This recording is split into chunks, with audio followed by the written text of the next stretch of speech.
அன்பிற்கும் மரியாதைக்கும் உரிய என்னுடைய ஆருயிர் சகோதரர், நகைச்சுவை அரசு அல்ல, காமெடி கிங் அல்ல, நகைச்சுவை பேரரசு கவுண்டமணி அவர்களே, அருமை சகோதரர் பாக்யராஜ் அவர்களே, இயக்குனர் வாசு அவர்களே, 5 ஸ்டார் கதிரேசன் அவர்களே, செந்தில் அவர்களே, என் அருமை தம்பி ஸ்நேகன் அவர்களே, மற்றும் மேடையில் வீற்றிருக்கிற வல்லவர்களே, வாழ்த்து வந்திருக்கிற நல்லவர்களே, ஊடக நண்பர்களே, உங்கள் அத்தனை பேருக்கும் என் முதற்க நன்றியை நான் தெரிவித்துக் கொள்கிறேன். கவுண்டமணி அவர்கள் முதல் நாடகங்கள் நடிக்கிற போது அவரை நான் நாடக நடிப்பை பார்த்து ரசித்தவன். கலைவாணர் அரங்கம், பழைய கலைவாணர் அரங்கம் கட்டிடத்தில், அண்ணாமலை மன்றத்தில் மற்றும் உள்ள நாடக மேடைகள் எல்லாம் அன்றைக்கு நாடகங்கள், அவருடைய நாடகம் தொடர்ந்து நடக்கும். அவருடைய பாடி லாங்குவேஜ், டயலாக் டெலிவரி நாடக உலகில் அவ்வளோ ஒரு பெரிய புரட்சியை உண்டாக்கியது. அதற்கு பின்னாலே அவர் நான் 16 வயது நிலை பார்த்தேன். ஒரு அற்புதமான கற்பனையாளர், மக்களை மகிழ்விக்கின்ற ஒரு புண்ணியமான காரியத்தை செய்த ஒரு அற்புதமான மாமனிதர். ஒரு முறை நானும் ஐசரி வேலன் கருங்கல் பாளையம், ஈரோடு கருங்கல் பாளையம் போனோம். ராத்திரி 11 மணி. அங்கே கவுண்டமணி கிணத்திலிருந்து மீனை புதுசாக பிடிச்சி, அங்கே இருக்கிற ரசிகர்கள், அவருடைய ரசிகர்கள் மீனை ராத்திரி 11 மணிக்கு பிடிச்சி வறுத்து அப்போ சாப்பிட கொடுத்தா அந்த நேரத்தில் போயிட்டோம். அந்த விருந்தில் நாங்களும் பங்கு கொண்டோம். நான் சில நாட்கள் தான் அவரை சந்தித்திருக்கிறேன், ஆனால் அத்தனையும் பொன்னான நாட்கள்.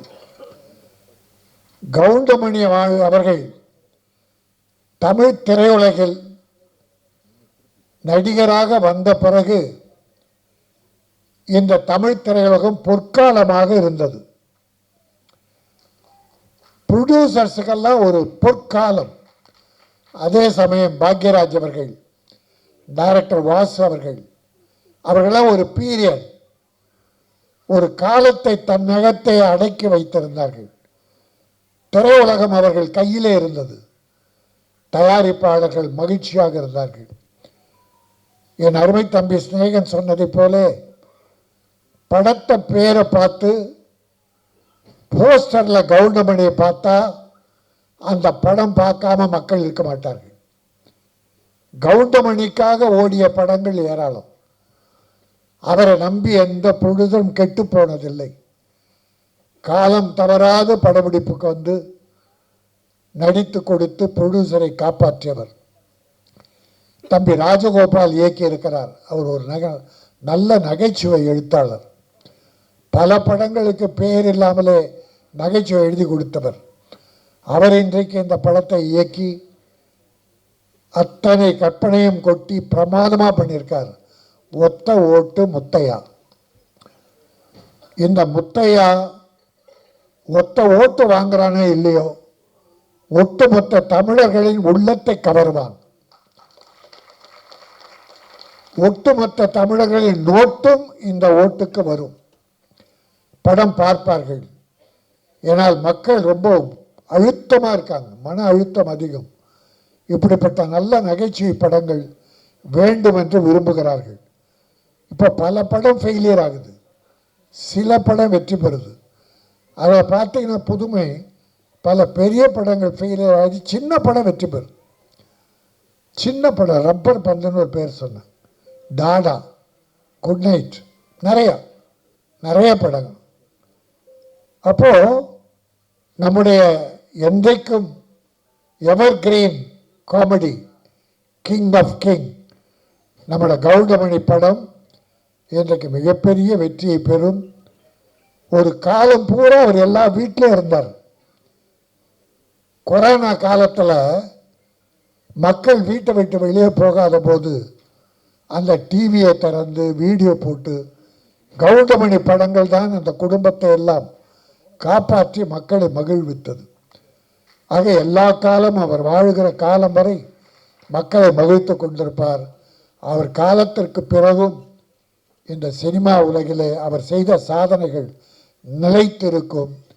பல நடிகர்கள் தலை கனத்தை குறைத்து வருமானத்திற்காக தன்மானத்தை இழந்து இருப்பதை விட கவுண்டமணி அவர்கள் எப்படி இந்த திரையுலகில் நடந்து கொண்டாரோ, எத்தனை ப்ரொடியூசரை காப்பாற்றினாரோ, எத்தனை இயக்குநர்களுக்கு பெரிய மரியாதை கொடுத்தாரோ, அதை போல அவரை வழிகாட்டியாக கொள்ள வேண்டும்.